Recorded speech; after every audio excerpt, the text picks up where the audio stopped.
Hello students and welcome to my YouTube channel BM academy Ranchi.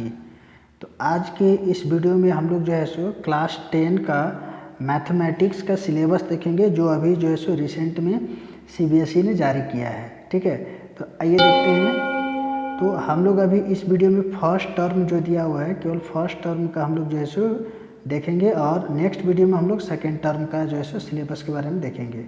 तो चलिए देखते हैं। ये जो है सो फर्स्ट टर्म, जैसा कि आप लोग को बताया गया है, नवंबर या दिसंबर में जो है सो फर्स्ट टर्म हो सकती है। उसका डेट अभी क्लियरली जो है सो नहीं मालूम चल पाया है। जैसे ही मालूम चलेगा आप लोग को बतला दिया जाएगा। तो यहाँ पर जो दिया हुआ है, जो फर्स्ट पेपर होगा वो 90 मिनट्स का होगा, है ना। फर्स्ट पेपर कहने का मतलब जो फर्स्ट टर्म का जो एग्ज़ाम होगा वो 90 मिनट्स का होगा, है ना। और उसके बाद फिर जो है सो तो फर्स्ट टर्म में कौन कौन से चैप्टर से आएंगे वो देख लेते हैं, और कितने मार्क्स के आएंगे। यहाँ पर जो है सो टोटल 50 मार्क्स के आएंगे। 90 मिनट्स पहले ही बताया, यहाँ पर 50 मार्क्स के आने वाले हैं। और देखा जाए तो नंबर सिस्टम से 6 मार्क्स से आने वाले हैं क्वेश्चन, अलजेब्रा से 10, और कोऑर्डिनेट ज्योमेट्री से 6, ज्योमेट्री से 6, ट्रिगोनोमेट्री से 5 मार्क्स के आएंगे, मेंसुरेशन से 4, और स्टैटिस्टिक्स और प्रोबेबिलिटी मिला करके 3 मार्क्स से, तो टोटल 40 मार्क्स। और 10 मार्क्स जो है ये स्कूल के द्वारा जो है सो आप लोगों का पिछला बार का एग्ज़ाम को लेकर के, असाइनमेंट लेकर के सारा कुछ जो है सो आएगा। तो यहाँ पर देख सकते हैं 10 मार्क्स के बारे में यहाँ से सारा चीज़ डिटेल दिया हुआ है। बेसिकली ये लिखा हुआ है, बट सारा का सारा जो है सो ये स्कूल मैनेजमेंट के द्वारा या फिर स्कूल टीचर, सब्जेक्ट टीचर जो होते हैं उनके द्वारा ये मार्क्स दिया जाता है। ठीक है, तो चलिए स्टार्ट करते हैं सिलेबस के बारे में। यहाँ हम लोग डायरेक्टली देख सकते हैं कि जो फर्स्ट दिया हुआ है नंबर सिस्टम, तो नंबर सिस्टम में क्या क्या आने वाले हैं वो हम लोग यहाँ से देखेंगे, है ना। तो नंबर सिस्टम में अगर देखा जाए तो यहाँ पर फंडामेंटल थ्योरम ऑफ अरिथमेटिक से आने वाला है, और इसमें एक चीज़ जो है सो इंक्लूड नहीं किया गया है, वो ये है, जैसे आप लोग फोटो में देख पा रहे होंगे यहाँ स्क्रीन में, यूक्लिड्स डिवीज़न लेमा जो 1.2 दिया हुआ है, वो चीज़ इसमें मेंशन नहीं लिखा हुआ है ना, उसमें नहीं दिया हुआ है। उसके अलावा देखेंगे तो 1.3 जो फंडामेंटल थ्योरम ऑफ अरिथमेटिक है वो भी दिया हुआ है ना। और यहाँ पर इरेजनल से रिलेटेड दिया हुआ है, रेजनल नंबर है ना, और डेसिमल से रिलेटेड दिया हुआ है। तो सारा कुछ इसमें 1 में पढ़ना है, बस 1-2 छोड़ करके, है ना, लेमा वाला पार्ट छोड़ करके यहाँ पर लगभग चीज़ पढ़ना ही पढ़ना है। ठीक है, जैसे हम लोग देख सकते हैं डेसिमल रिप्रेजेंटेशन दिए हुए हैं of national numbers in terms of terminating और नॉन टर्मिनेटिंग और रिकरिंग डेसिमल्स। तो ये सारा कुछ जैसे हम लोग को पढ़ना है ना। तो रियल नंबर में ज़्यादा कुछ है भी नहीं उसमें, तो उसको जो है सो आप लोग पूरा ही पढ़ लेंगे। बस एक चीज़ लेमा वाला छोड़ करके दिया हुआ है, तो लेमा में भी कुछ नहीं दिया हुआ है, उसमें बहुत ज़्यादा तो है नहीं। चलिए अब नेक्स्ट दिया हुआ है जो अलजेब्रा है ना। तो अलजेब्रा से देख लेते हैं कितने मार्क्स का है। तो अलजेब्रा से काफ़ी ज़्यादा मार्क्स का क्वेश्चन आने वाला है, 10 मार्क्स।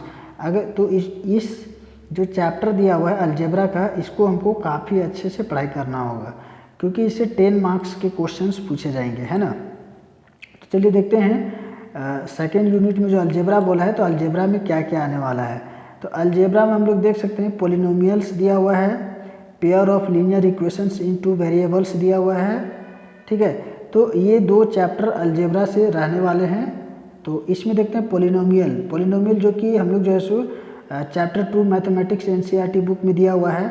अब इसमें देखते हैं zero of polynomial, zero polynomial से रिलेटेड क्वेश्चन रहेगा, और relationship between zero and coefficient of quadratic polynomials only दिया हुआ है। तो इसमें बेसिकली अगर आप लोग स्क्रीन में देख रहे हैं अभी, तो यहाँ पर जो है सो 2.2 से पूरा पूछा जाएगा, 2.3 से भी पूछा जा रहा है। एक चीज़ इसमें मिसिंग कर दिया गया है, वो क्या है कि यहाँ पर देख रहे हैं आप लोग 2.4 में डिवीजन एल्गोरिदम फॉर पोलिनोमियल्स। तो ये डिवीजन वाला पार्ट जो है सो डिवाइड करने वाला, वो यहाँ पर जो है सो हटा दिया गया है। ठीक है, तो चलिए ये जो है सो पोलिनोमियल का हो गया। नेक्स्ट हम लोग आते हैं जो थर्ड चैप्टर में दिया हुआ है, pair of linear equations in 2 variables. अब 2 वेरिएबल्स वाला में भी देखें तो यहाँ भी लगभग सारा ही कुछ जैसे हम लोग को पढ़ाई करना है। CBSE ऐसा नहीं है कि चैप्टर वाइज जो है सो हटा दिया है, चैप्टर वाइज नहीं हटाया है, चैप्टर के अंदर जो दिए हुए हैं पार्ट उसको एक्सरसाइज के जैसा जो है सो कुछ कुछ एक्सरसाइज को हटा दिया है और कुछ कुछ क्वेश्चंस जो हार्ड वाले हैं उनको हटा दिया है, बाद बाकी सारा कुछ तो छोड़ ही दिया है। तो यहाँ पर देखते हैं पेयर ऑफ लीनियर इक्वेशंस में क्या दिया हुआ है। तो pair of linear equations in 2 variables and graphical method of their solution, ये भी जो है सो हम लोग को पढ़ना है। ये सारा कुछ जो है सो आप लोग पढ़ चुके हैं। उसके अलावा फिर यहाँ पर देखते हैं तो इसमें सारा कुछ पढ़ना ही पढ़ना है, बस 1-2 इसमें मिसिंग है ना। यहाँ पर आप लोग देख सकते हैं सारा कुछ पढ़ना है। सब्स्टिट्यूशन पढ़ना है, एलिमिनेशन मेथड पढ़ना है ना। सिंपल सिचुएशनल प्रॉब्लम्स पढ़ना है और simple problems on equations reducible to linear equations भी पढ़ना है। इसमें जो आप लोग देख रहे हैं यहाँ पर तो हम लोग को सारा मेथड लगभग पढ़ना है। 3.2 पढ़ना है, 3.3 भी पढ़ना है, 3.4 भी पढ़ना है। तो बट 3.4 का एक चीज़ हटा दिया गया है जो थोड़ा टफ पार्ट भी है, उसको इसीलिए उसको हटा दिया गया है। वो है 3.4.3। यहाँ पर आप लोग देख पा रहे होंगे तो क्रॉस मल्टीप्लिकेशन मेथड। तो ये जो है सो क्रॉस मल्टीप्लिकेशन मेथड को यहाँ पर से हटा दिया गया है, ठीक है। और भी जो क्वेश्चंस पूछे जाएंगे तो वो ज़्यादा हार्ड नहीं होंगे, थोड़ा सिंपल वाला जो है सो यहाँ पर क्वेश्चन पूछा जाएगा, ठीक है। चलिए नेक्स्ट हम लोग आते हैं कोऑर्डिनेट ज्योमेट्री में।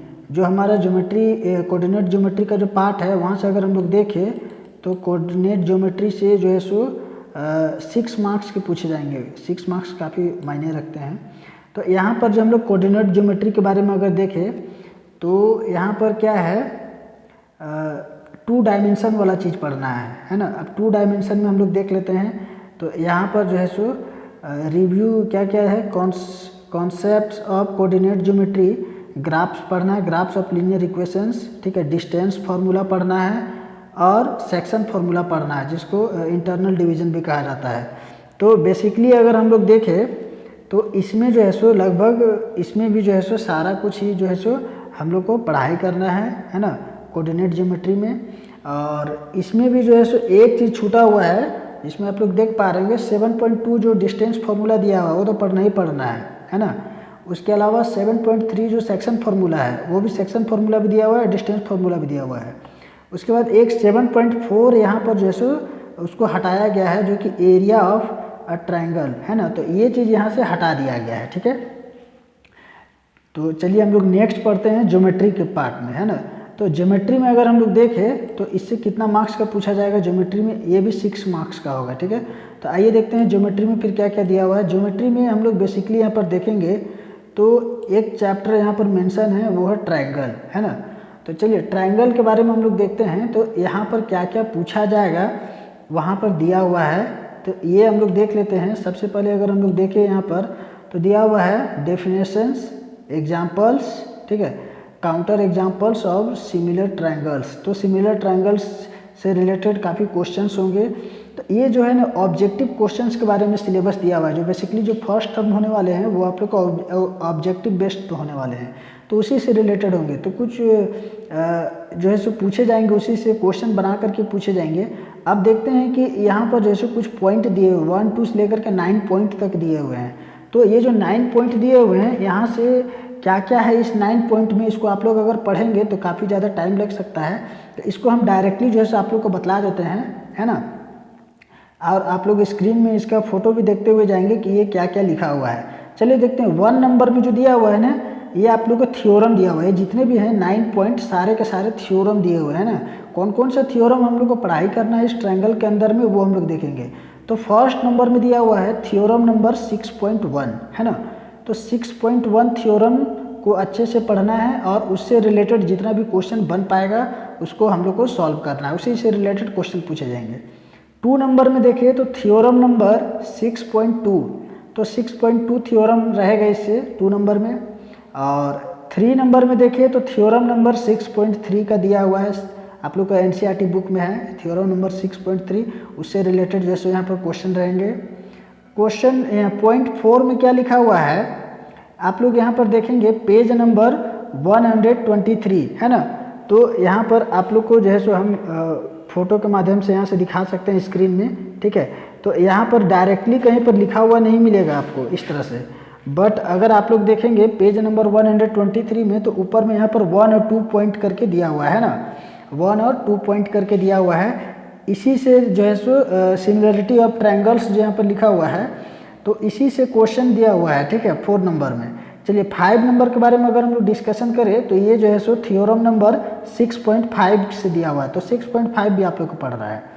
और इसमें 6 पॉइंट में अगर हम लोग देखें तो थ्योरम नंबर 6.7 का दिया हुआ है ना, तो 6.7 भी आप लोग को पढ़ना है। और 7 पॉइंट में देखिए तो थ्योरम नंबर 6.6, इसमें 6.6 से पूछे जाएंगे। और 8 नंबर में देखें तो 6.8 है थ्योरम। और फिर अगर हम लोग 9 नंबर में देखें तो ये थ्योरम नंबर 6.9 है। तो बेसिकली यहाँ पर सारे थ्योरम जो है सो हम लोग को पढ़ना है, जितने भी थ्योरम अभी हम बतलाए ये सारे थ्योरम को आप लोग को अच्छे से पढ़ाई करना है और इसी से रिलेटेड क्वेश्चन पूछे जाएंगे, है ना। तो चलिए अब हम लोग का नेक्स्ट यूनिट जो बचता है वो क्या बचता है वो देखते हैं। तो यहाँ पर देखते हैं ट्रिगोनोमेट्री, है ना। अब देखते हैं ट्रिगोनोमेट्री से जो है सो कितने मार्क्स का पूछा जा रहा है, तो 5 मार्क्स का पूछा जा रहा है। अब देखते हैं ट्रिगोनोमेट्री में क्या क्या दिया हुआ है। तो ट्रिगोनोमेट्री वाला पार्ट में अगर हम लोग आ जाते हैं तो यहाँ पर दिया हुआ है इंट्रोडक्शन टू ट्रिगोनोमेट्री। अब देखते हैं ट्रिगोनोमेट्री में यहाँ पर क्या है ना कि इससे कुछ एक्सरसाइज टाइप में या क्वेश्चन इससे हटा दिया गया है। वो क्या किया गया है यहाँ पर देखते हैं। तो trigonometric ratios of an acute angle of right angle triangle, इससे जो क्या है ना कि राइट एंगल ट्रायंगल का केवल एक्यूट एंगल वाला पार्ट पढ़ना है, सारे एंगल का हम लोग को नहीं पढ़ना है, ठीक है। तो केवल एक्यूट एंगल से रिलेटेड क्वेश्चन पढ़ना है। उसके अलावा फिर क्या दिया हुआ है, proof of their existence well defined, उसी से रिलेटेड जो है सो क्वेश्चन पूछे जाएंगे। उसके अलावा फिर दिया हुआ है value of trigonometric ratios of 30 degree 45 degree and 60 degree. आप लोग जो है सो यहाँ पर देख रहे होंगे कि पेज नंबर 182 है ना। तो पेज नंबर 182 में यहाँ पर जो है सो 30 डिग्री 45 डिग्री और 60 डिग्री के बारे में दिया हुआ है।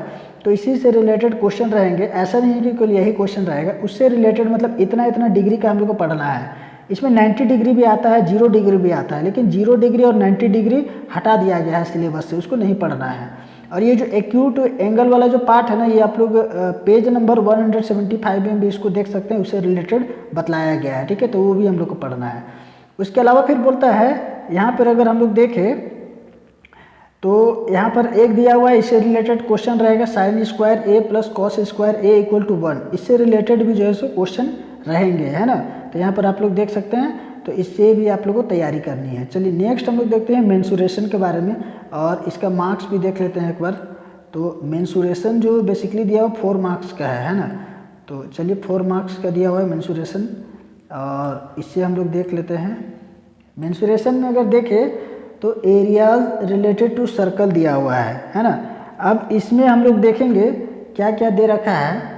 Motivate the area of a circle, area of sectors and segment of a circle, है ना। तो इससे रिलेटेड हम लोग को पढ़ना है, सेगमेंट वाला पार्ट पढ़ना है और सेक्टर वाला पार्ट को लेकर के पढ़ना है।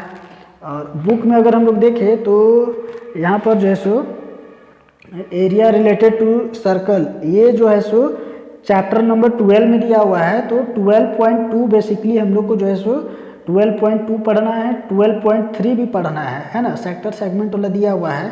और एक चीज़ इसमें हटा दिया गया है, वो है 12.4, है ना, areas of combination of a plane figure, है ना। ये भी पढ़ना है, बट इसमें क्या है ना कि हम लोग यहाँ देखेंगे कि इसमें हार्ड क्वेश्चन नहीं दे रखा है, ठीक है। तो प्लेन फिगर वाला में भी जो है सो बहुत ज़्यादा हार्ड नहीं आने वाला, जैसे यहाँ पर हम लोग देख सकते हैं, है ना। यहाँ पर अगर हम लोग plane figure involving triangles simple quadrilaterals and circle should be taken, है ना।